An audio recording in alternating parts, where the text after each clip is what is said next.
Lalong nadismaya si Karen Bucol, kapatid ni Kapitan Oscar Dodong Bucol, sa matagal na pag-usad ng kaso ni Kap Bucol. Pati anak nito ay nanawagan na sa Facebook Live sa hustisya ng kanyang ama. Ingon sa NBI, ang involved ko no, sa posibleng involved ko no, sa kamatayon sa akong igsuon, government, official, o law enforcement. So, kinsa na sila?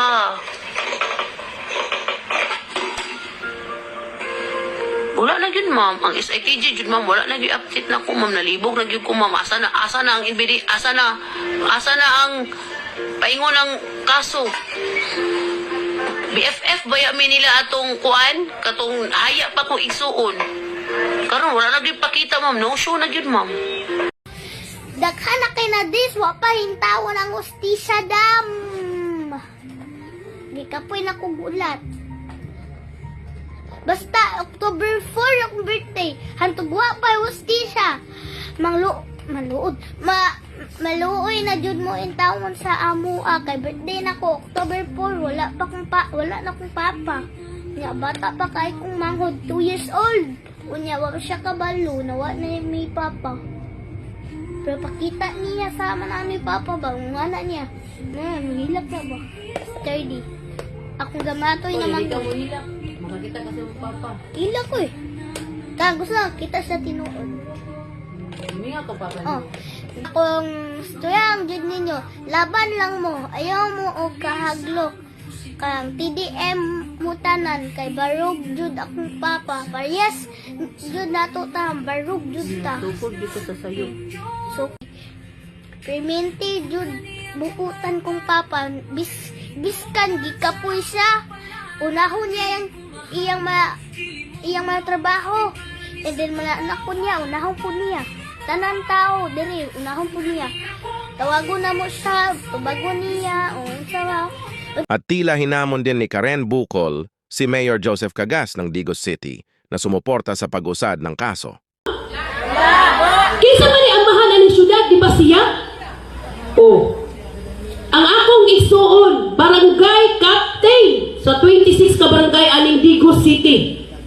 Mura na niyag anak kay amahan siya aning syudad. Pero nagpakabala ba ang amahan sa tong syudad? Wala. Nahimo pa noon siya person of interest sa kamatayon sa akong manghod. Pero kung wag yung kay sala, Mayor, muatubang ka sa pamilya, mo reach out ka, maski unsa pa man ang imong madungog sa amua. Kung wag yung kay sala, kung wag yung kay kalambigitan sa kamatayon sa akong igsuon, magpakita kag interest nga limpyo ka ug andam ka motabang namo. Pero dili na mo amo nakita sa imuhang aksyon. Wala kay pakabana, inutil ka nga pag-amahan sa syudad. Pulpul ka. Weak kayo ka nga pagka-leader. Dili ka kabalo musulbat sa problema sa katawhan. Mo na kung manghod ang libarog. Para sa problema sa katawhan nga dapat ikaw ang nanguna.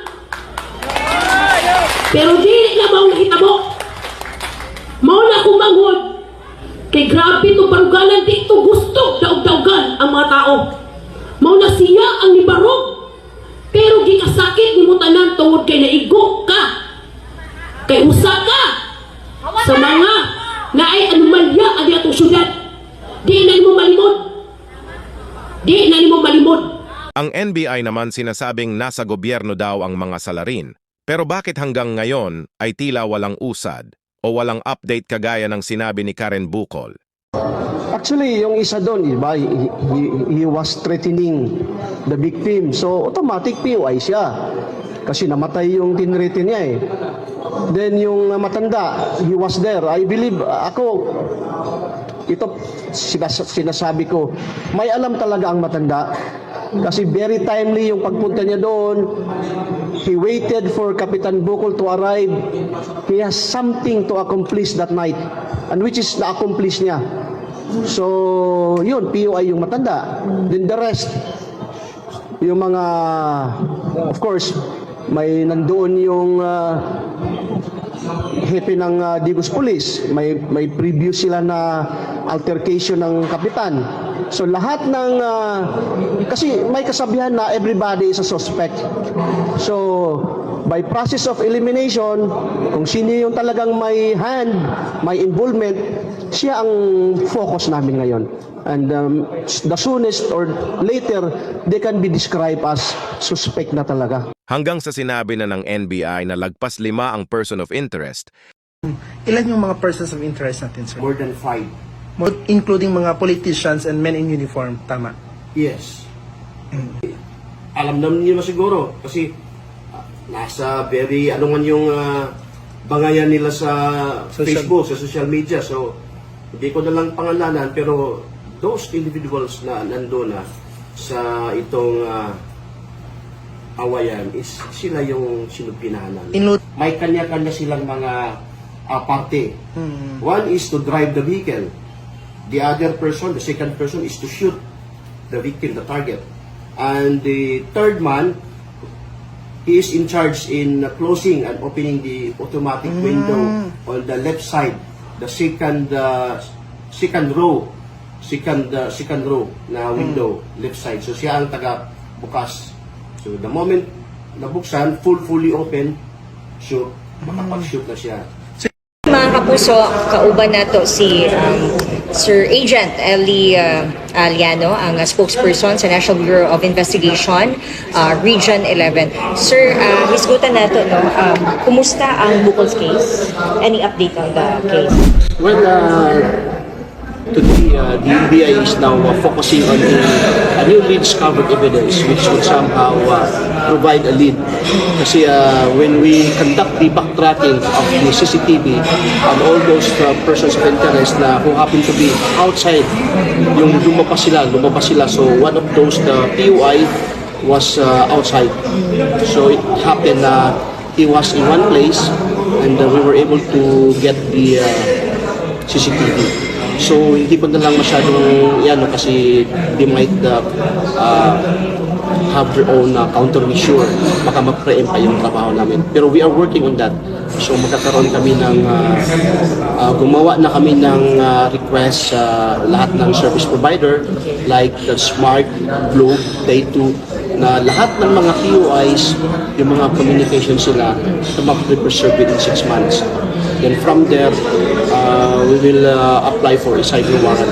And we believe na the moment we have those text messages and all lots, those individuals who are in continuous calling to each other or in a group, malalaman natin. So yes, kung sino talaga, they can be held as a principal by inducement. Oh, I see. So, meron na tayong mga persons of interest. Hindi pa siya umakyat sa suspect. As of today, hindi pa talaga kasi we still need strong evidence that would link them to the crime. Speaking of evidence, have we gathered more evidence? Actually, to be honest, the evidences in the proceedings of the NBI is not that sufficient, which would amount as probable cause or certainty of conviction once it is in the position or in the hands of the prosecutor's office. So, kinakailangan namin na palaliman pa namin yung investigation namin. And one of those is through forensic.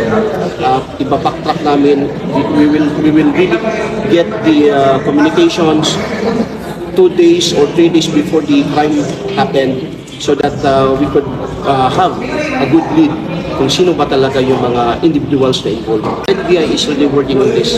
And considering na well-planned ang yung the way how the criminals executed the crime, medyo mahirap talaga siya. But ngayon nakapagharap na kami ng lead. And we believe na by this lead, pwede natin na ma-link natin kung sino man yung involved doon. But are we close to identifying the suspect? Maybe papunta na.